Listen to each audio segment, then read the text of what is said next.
Hey there, welcome to 5 Minute Friday. It's where we take a few minutes to end our week in God's Word. One of the things I wanted to do during this one is connect with you guys that haven't been able to come to worship here. And so we have a worship at 6:15 on Wednesday nights, and so we don't record that one. And we thought, well, let's take an essence of the message and bring them to you this way. And so the series we've been working through is called Family Values. And it's really about what does a Christian family need to put at the center of it to reflect what God would have us do and how he would have us behave and how he'd have us live and interact with one another. And so it's kind of exciting, recognizing that as Christian families, we have the same struggles with sin, the same temptation, the same pressures that the world does, and maybe even a little bit more because we know what we're supposed to do, and then we still don't do it, And so that's where we've been going these past 4 weeks. Well, today I wanted to talk to you about the foundation. And when we talk about the foundation of a Christian family, and really, have you checked yours foundation recently? But the idea that when we look under there, a lot of times you can find things, not just spider webs, but you can find sinkholes. You can find a lot of rot. You can find termites, all kinds of varmints and critters and all that stuff under your foundation. That's weakening it, right? And that's kind of where we talked about going with that.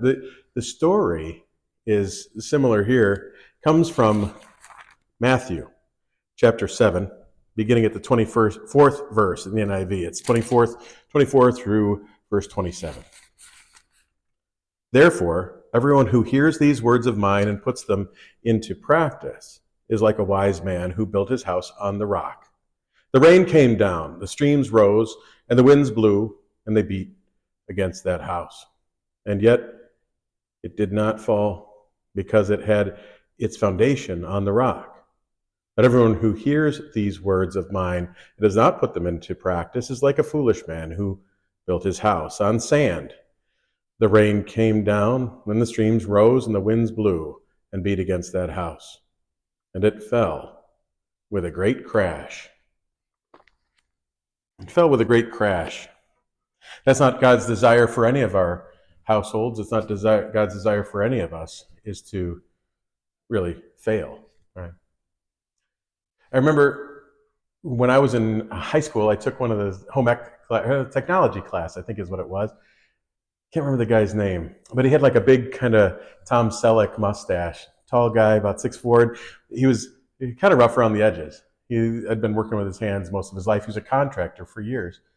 We were taking a course, about 8 of us in it, that were studying about building and how to build a house, actually. And so we had this practice house. It was one of our big projects, was to build it out of balsa wood. So these little planks, they were about this tall, and then you'd have to build it to scale.